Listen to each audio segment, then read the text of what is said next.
नमस्कार विद्यार्थी मित्रों, केम छो बधा मजामां ने?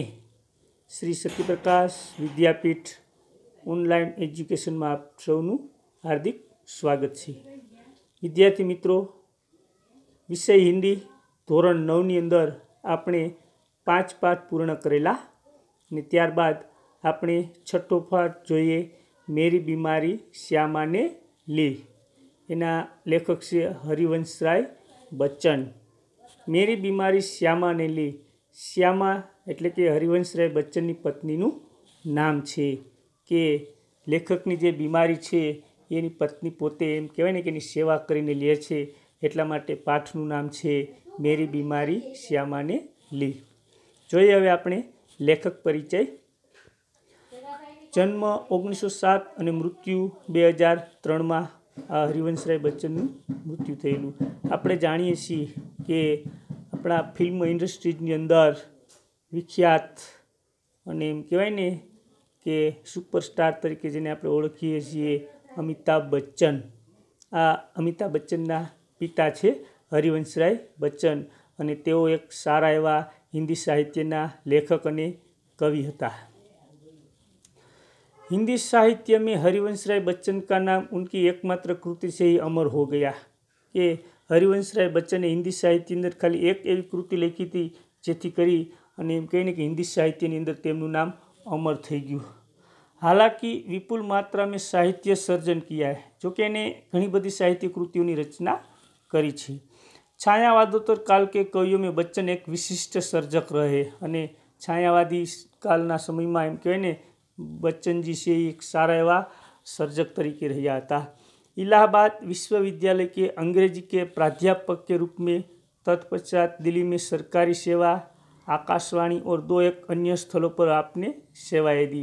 लेकिन हरिवंशराय बच्चन पोते इलाहाबाद विश्वविद्यालय अंदर अंग्रेजी अध्यापक तरीके रह्या था। पछी दिल्ली अंदर पण सरकारी सेवा में कार्य कर्युं हतुं अने आकाशवाणी अंदर पण आ लेखके कार्य करेलू। भारत के एक विशिष्ट कवि के रूप में राष्ट्रपति जी ने उन्हें राज्यसभा का सदस्य मनोनीत किया था। अने अपना भारतना राष्ट्रपति ई समयना बराबर त्यारे एने एम कहेवाय ने कि हरिवंशराय बच्चन ने राज्यसभाना सदस्य पण बनावेला। प्रारंभिक नौकरी पायोनियर प्रेस में की थी। એટલે કે શરૂઆતમાં હરિવંશરાય બચ્ચને નોકરી કેમાં તો કે પાયોનિયર પ્રેસની અંદર એને નોકરી કરી હતી। मधुशाला के कवि के रूप में बच्चन जी को इतनी शोहरत मिली कि उनकी मधुशाला का सभा सम्मेलनों, कवि गोष्ठी आदि में होता था। એટલે કે કહીએ છે કે હિન્દીની અંદર આ લેખકે એક જ એવી કૃતિની રચના કરી હતી જેથી કરી અને તેઓ હિન્દી સાહિત્યની અંદર અમર થઈ ગયા, તો એ હતી કૃતિ મધુશાલા। અને મધુશાલા એને એટલી બધી એમ કહેવાય ને કે નામના મેળી એનાથી કે કોઈ પણ જગ્યાએ સભા સંમેલનો થાય કે કવિ સંમેલનો થાય ત્યાં हरिवंशराय बच्चन की मधुशाला ने हमेशा गुणगान गवाता। लोग बड़ी संख्या में उमड़ते थे ने लोको आमनी कृति सांभळवा माटे एम कहे ने कि मोटी संख्या में त्यां हाजर रहता। कैम्ब्रिज यूनिवर्सिटी से जोहन पेटस नामक कवि के समग्र वाङ्मय पर आपने PhD की है। એટલે કે કેમ્બ્રિજ યુનિવર્સિટીના જે જોહન પેટસ નામક કવિ હતા એને ઉપર આ લેખકે એટલે કે હરિવંશરાય બચ્ચને PhD ની પદવી प्राप्त करी थी। केंद्रीय मंत्रालय दिल्ली में आपने हिंदी विशेषज्ञ के रूप में अप्रतिम कार्य किया। ने केंद्रीय मंत्रालय दिल्ली नी अंदर पण एने हिंदी साहित्य नी अंदर हिंदीना विशेष तरीके एमणे कार्य करेलू। आपको कई पुरस्कार जैसे सोवियत लैंड पुरस्कार, साहित्य अकादमी पुरस्कार और पद्म विभूषण आदि प्राप्त हुए हैं। लेकिन हरिवंशराय बच्चन ने आ बधा प्रकारना साहित्यों अने कृतिओ लखेली जेथी करीने आवा बधा पुरस्कारों पण एमने मळेला के पद्म विभूषण जेवो पुरस्कार पण आ लेखकने मळ्यो हतो। तीर पर कैसे रुकूं मैं आज लहरों का निमंत्रण, और इस पार प्रिय तुम हो मधु है उस पार न जाने क्या होगा, जैसी काव्य पंक्ति आज भी लोगों की जबान पर है। आ बे जे पंक्तिओ छे या लेखकनी खूब ज प्रख्यात पंक्तिओ छे। आगळ मधुशाला, निशा निमंत्रण, सप्तरंगिनी, मिलन यामिनी, आकुल, अंतर और एकांत संगीत नामक इनके सुप्रसिद्ध काव्य संग्रह है। तो क्या भूलूं क्या याद करूं, नीड का निर्माण, फिर, बसेरे से दूर और 10 द्वार से सोपान तक शीर्षक से 4 खंडों में लिखी आपकी आत्मकथा है। એટલે કે લેખકની આ આત્મકથા પણ એને એમ કહેવાય ને કે 4 વિભાગમાં લખીએ છીએ કે ક્યાં ભૂલું ક્યાં યાદ કરું, નીડ का निर्माण, फिर, बसेरे से दूर, 10 द्वार से सोपान तक આ એમના 4 વિભાગોની એની આત્મકથા છે। મેરી બીમારી શ્યામાને લી આત્મકથાંશ છે અને મેરી બીમારી શ્યામાને લી જે પાઠ છે એનો આત્મકથાનો અંશ છે। जो क्या भूलूं क्या याद करूं में से लिया गया है અને क्या भूलूं क्या याद करूं એનો જે આત્મકથા છે એમાંથી આ પાઠ લેવામાં आवेल છે। बच्चन जी की प्रथम पत्नी का नाम श्यामा था, जो सही अर्थ में एक आदर्श जीवन संगीनी थी। એટલે કે આ લેખકની પ્રથમ પત્ની હતી એનું નામ શ્યામા હતું અને જે એક આદર્શ જીવન સંગીની હતી। श्यामा की बीमारी उसकी खुद की न होकर बच्चन जी की थी અને શ્યામાની જે બીમારી પોતાની ન હતી પણ લેખકની પોતાની બીમારી હતી, પણ શ્યામા એટલે કે એની પત્નીએ સેવા કરી અને જાણે કે પોતે લઈ લીધી હોય। जो सेवा करते करते ले ली गई थी। बच्चन जी का यह मंतव्य श्यामा की पति भक्ति, कर्तव्य परायणता और निष्ठा का प्रतीक है। અને શ્યામાની જે આ એમ કહેવાય ને કે એને પતિ ભક્તિ, એનું જે કર્તવ્ય એને નિભાવ્યું છે ખરેખર એ આ પાઠની અંદર વિશેષ રીતે લેખકે રજૂ કરેલ છે।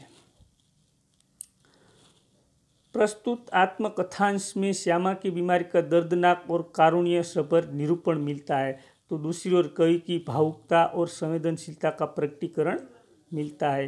એટલે કે આ પાઠની અંદર આ આત્મકથાંશની અંદર કે જે શ્યામાની જે બીમારી છે એનું દર્દનાક અને કારુણ્યસભર વર્ણન કરી અને લેખકને જે એના પ્રત્યે લાગણી છે, જે ભાવુકતા દર્શાવી છે એ બધી બાબતોની રજૂઆત કરવામાં આવી છે।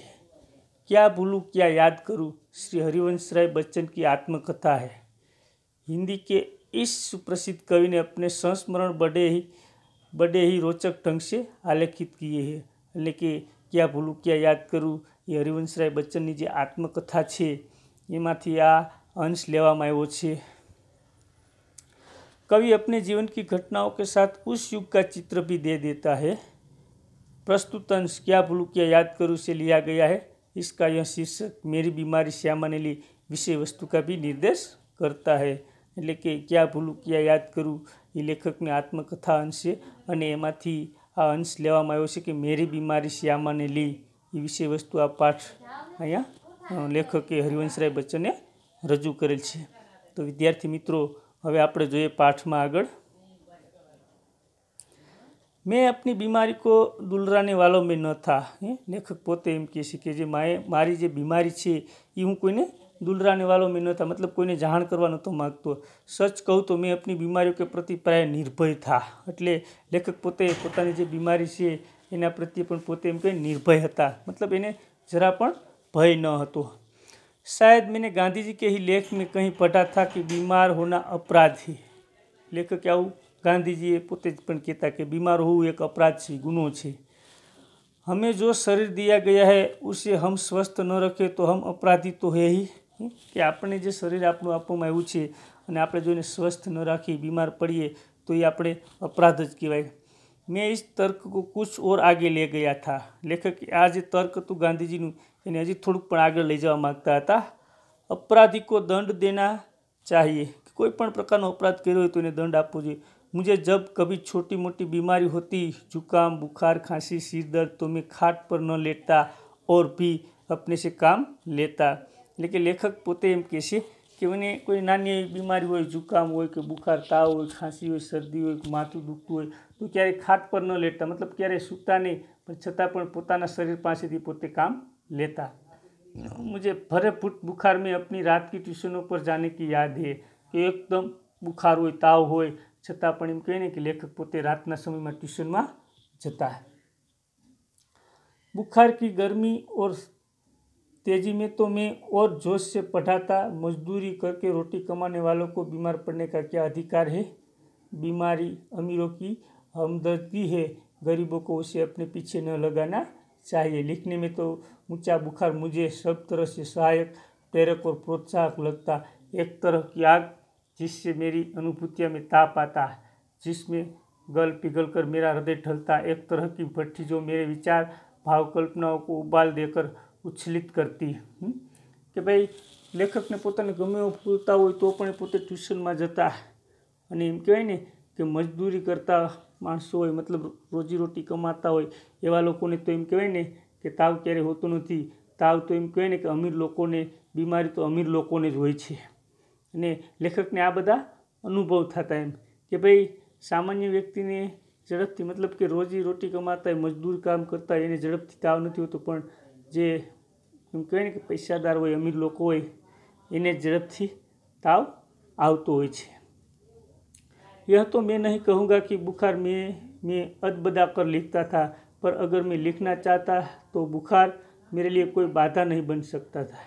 લેખક પોતે એવો અનુભવ કરતા કે ભાઈ એને બુખાર તાવ હોય તો કાંઈ એમ ધરાર લખતા એવું નહીં, પણ બુખાર હોય, તાવ હોય તો પણ એ પોતેને કોઈ પણ બાધા વગર, કોઈ પણ મુશ્કેલી વગર પોતે પોતાનું કાર્ય કરી શકતા હતા. हल्के बुखार में तो मेरे सब काम हस्नो मामूल होते रहते थे. કે સામાન્ય તાવ જેવું હોય તો એના કામ જે કાંઈ હતા એ પોતે આરામથી અને વ્યવસ્થિત કરી શકતા.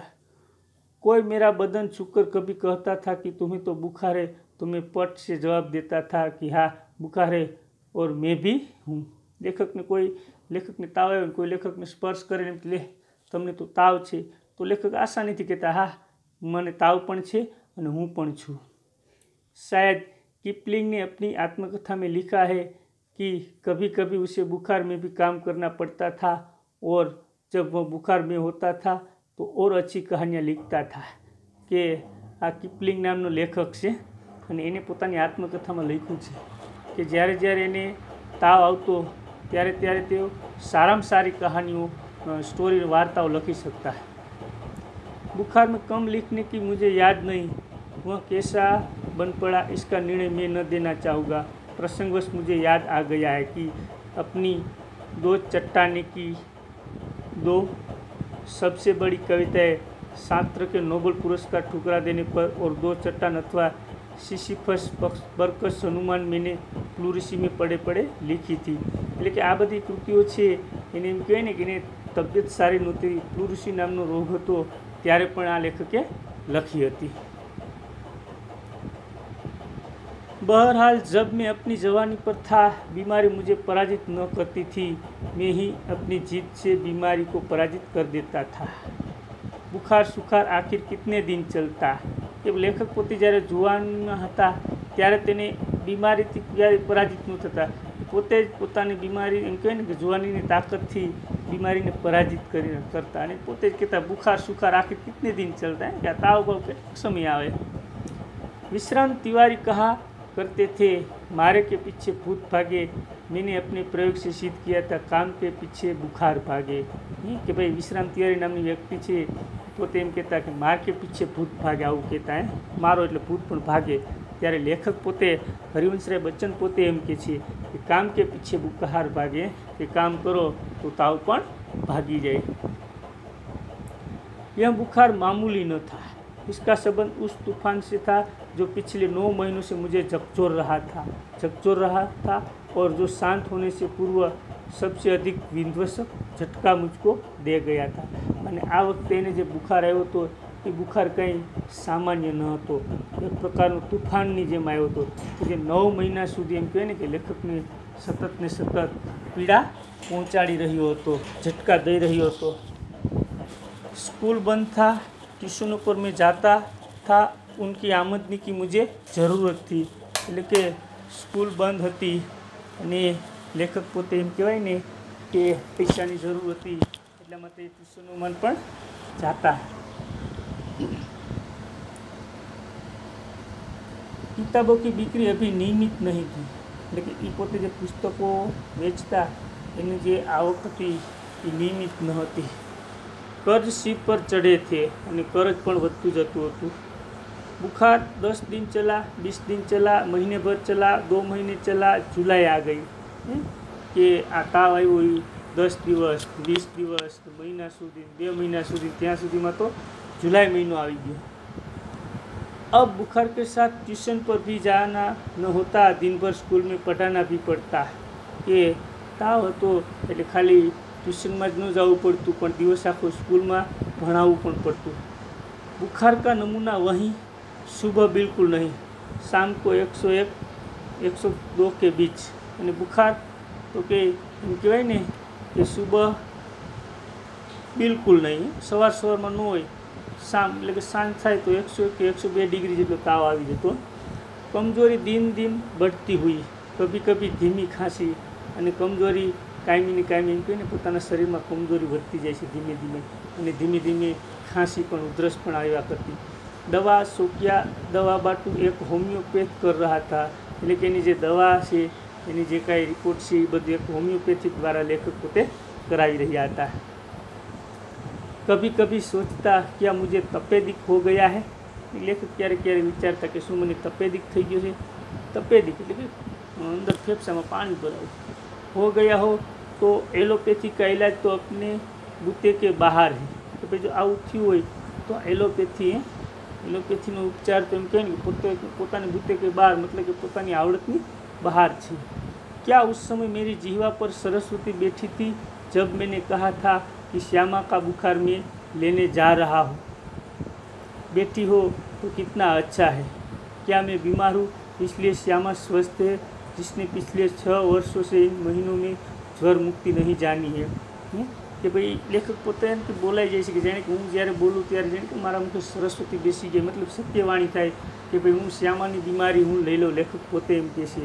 अने शुं काम तो कि एमनी पत्नी छेल्ला 6 महीनाथी एम कहे ने कि बीमार ज रहती,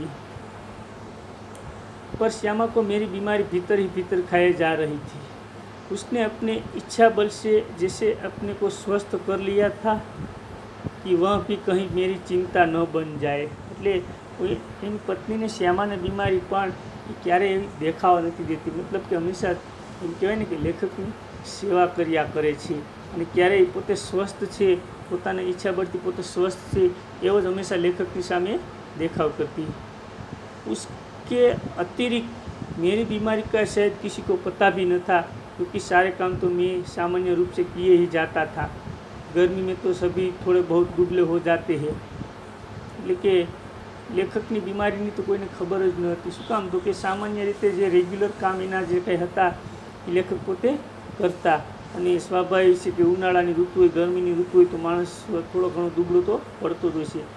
एक दिन उसने मुझसे कहा कि मैं डॉक्टर बीके मुखर्जी से अपनी परीक्षा कराऊँ। એટલે એક વખત એમની પત્નીએ શ્યામાએ લેખકને કીધું કે તમે ડૉક્ટર બીકે મુખર્જીની પાસે જઈ અને તમારી પરીક્ષા એટલે કે રિપોર્ટ કરાવો। मैंने टाल मटोल की तो उसने ब्रह्मास्त्र छोड़ दिया। मैं जब तक अपने को डॉक्टर को न दिखलाऊंगा वह खाना नहीं खाएगी। એટલે લેખકે टाल मटोल કર્યું કે હાર નાકાની કરી નાખી, પણ એને તો બ્રહ્માસ્ત્ર છોડી દીધું એની પત્નીએ શ્યામાએ। એટલે કે એમ જીદ કરી કે જ્યાં સુધી કે તમે ડૉક્ટર પાસે નહીં જાઓ ત્યાં સુધી ખાવાનું નહીં ખાઓ। બ્રહ્માસ્ત્ર તો માનના ही था। એટલે કે આ રીતની વાત કરી એની પત્નીએ, એટલે એને માનવું જ પડે લેખકને। डॉक्टर मुखर्जी को भय था कि मुझ पर क्षय का आक्रमण हुआ है। डॉक्टर मुखर्जी ने पण एम कि आ लेखक ने क्षयनो रोग थयो हशे। नुस्खा उन्होंने लिख दिया और कुछ दिन चिंता मुक्त होकर पूरी तरह आराम करने को कहा। એટલે આ ડૉક્ટર મુખર્જીએ લેખકને એનો નુસ્ખો લખી દીધો, मतलब કે એને કે આ રીતે તમારે ખાવું પીવું આ તે બધું લખી દીધું, અને થોડા ઘણો આરામ કરવાનું દવા ને આવું બધું ડૉક્ટર મુખર્જીએ લેખક માટે કર્યું। नुस्खा मुझे मौत का परवाना लगा। क्या मेरी विदा का समय आ गया? क्या इतने ही दिनों के लिए आया था? इतना ही गाने गुनगुनाने, केवल इतना श्रम संघर्ष करने, इतने दुख संकट उठाने। એટલે કે નુસ્ખા લેખકને માટે એમ કહેવાય ને જેને કે મોત બનીને આવ્યો એવો એને અનુભવ થયો। પોતાને એવું મનોમન થવા લાગ્યું કે શું આટલા સમય માટે જ આ દુનિયામાં આવ્યો હતો, ગાવા ગુનગુનાવા, શ્રમ સંઘર્ષ કરવા, આવા દુઃખને भोगवा માટે આટલા સમય માટે આવ્યો હતો। स्वागत के साथ विदा की होती देखी तैयारी, बंद लगी होने खुलते ही मेरी जीवन मधुशाला है। ત્યારે આ સરસ મજાની પંક્તિ લખી, સ્વાગત કે ही साथ विदा की होती देखी तैयारी है। હજી તો આ દુનિયામાં આવ્યા, સ્વાગત થયું છે અને ફરી પાછી વિદાયની તૈયારીઓ થઈ ગઈ। બંધ લગી હોને ખુલતે ही मेरी जीवन मधुशाला है। હજી તો આંખ ખુલી છે અને ત્યાં તો बंद થઈ ગઈ, મારી जीवन रूपी मधुशाला बंद થઈ ગઈ। क्या मैंने अपनी भविष्यवाणी स्वयं कर दी थी? जाने कि एने पोते मधुशाला लखी होय અને પોતાની ભવિષ્યવાણી પોતે જાતે જ કરી લીધી હોય। सबसे मर्मवेदी प्रश्न था, क्या श्यामा के भाग्य में वैधव्य भी लिखा है? बस સૌથી એને એમ કહેવાય ને કે અઘરો પ્રશ્ન લાગ્યો હોય, સંઘર્ષમય પ્રશ્ન લાગ્યો હોય તો એ હતો કે શું શ્યામાના જીવનમાં વૈધવ્ય भी लिखा है, વિધવાપણું પણ લખ્યું હશે। मरने से मुझे डर नहीं था, वह मुझे कठिन भी नहीं लगा, कठिन लगा मरने के पहले जीना। लेखक के મને મરવાનો ડર ન હતો અને મરવું કઠિન પણ નહોતું લાગ્યું, પણ એને ડર શું લાગતો હતો તો કે મૃત્યુ પહેલાં જે જીવન જીવવું પડતું કઠિન એ એમને ડર લાગતો હતો।